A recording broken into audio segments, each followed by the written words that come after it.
Hello বন্ধুরা, ঐশিস fashion ব্লগে সবাইকে স্বাগত। আজকে আমি আপনাদেরকে দেখাবো সিল্ক কাপড়ে ইন্টারলক মেশিন ছাড়া আপনারা কিভাবে ব্লাউজ তৈরি করবেন। 3 রকম পদ্ধতি আছে।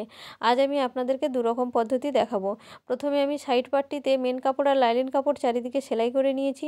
টেকিন পার্টটিতেও টেকিন দিয়ে নিয়েছি আর মেন কাপড় লাইলিন কাপড় চারিদিকে সেলাই করে নিয়েছি। এবারে টেকিন পার্টটি মাঝখানে রেখে 1 নম্বর পার্টের উপরের মেন কাপড়টি উপরে রাখলাম আর লাইলিন কাপড়টি নিচের দিকে রাখলাম। 1/2 ইঞ্চি গ্যাপ দিয়ে 4টি পার্ট একসঙ্গে ধরে সেলাই করে নিচ্ছি। তো সেলাই করা কমপ্লিট হয়ে গেছে। এবারে সেলাইটি মজবুত হওয়ার জন্য আরও একবার সেলাই করে নিলাম, তারপর সোজা দিকে উল্টে নিলাম। এবারে 1 নম্বর পার্টের মেন কাপড় আর লাইলিন কাপড় ধরে চারিদিকে সেলাই করে নিলাম। সেলাই করা কমপ্লিট হয়ে গেছে। এবারে সাইড পার্টটির সঙ্গে কটরির পার্টটি জয়েন করব। তো যেভাবে নর্মাল ব্লাউজের সেলাই দেওয়া হয় উল্টো দিকে, সেইভাবে প্রথমে সেলাই করে নিচ্ছি। প্রথমে দেখালাম আমি 1 নম্বর পদ্ধতি, এটা দেখাচ্ছি আমি 2 নম্বর পদ্ধতি।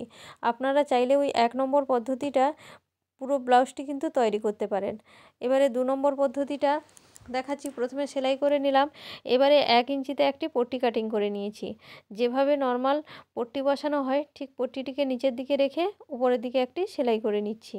আপনারা চাইলে এই 2 নম্বর পদ্ধতিটি প্রত্যেকটা ব্লাউজের পাটে কিন্তু সেলাই দিতে পারেন। প্রথমে সেলাই করে নিয়ে প্রত্যেকটা জায়গায় পট্টি বসিয়ে দেবেন। আর ভাবছেন পট্টি বসালে মোটা হয়ে যাবে? একদমই না। একবার বসিয়ে দেখুন, সিল্ক কাপড় কিন্তু একদমই ফেঁসে যাবে না আর একদমই মোটা লাগবে না। তো পট্টি দিকে সামনের দিকে ঘুরিয়ে 1 পাট ভাঁজ করে সেলাই করে নিলাম। তো সিল্ক ব্লাউজে আপনারা পুরো ব্লাউজ কমপ্লিট করেও পট্টি বসিয়ে নিতে পারেন, অথবা একটি পাটকে মাঝখানে রেখে 2টি পাট লাইনিং কাপড় আর মেন কাপড় দুদিকে রেখে কিন্তু সেলাই করে নিতে পারেন। দেখুন আমার কমপ্লিট হয়ে গেছে। এবারে আমি নিচের বেল্ট পার্টটিকে সেলাই করব। তো বেল্ট পার্টের মেন কাপড়টিকে উপরের দিকে রাখলাম আর লাইনিং কাপড়টিকে তলার দিকে রাখলাম।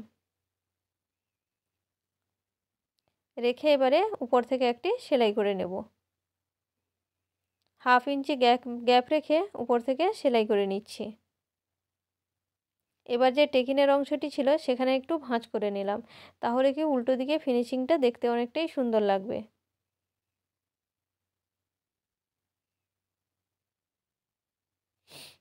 তো সেলাই করা কমপ্লিট হয়ে গেছে। এবারে উপর থেকে একটি চাপ সেলাই দিয়ে দিব।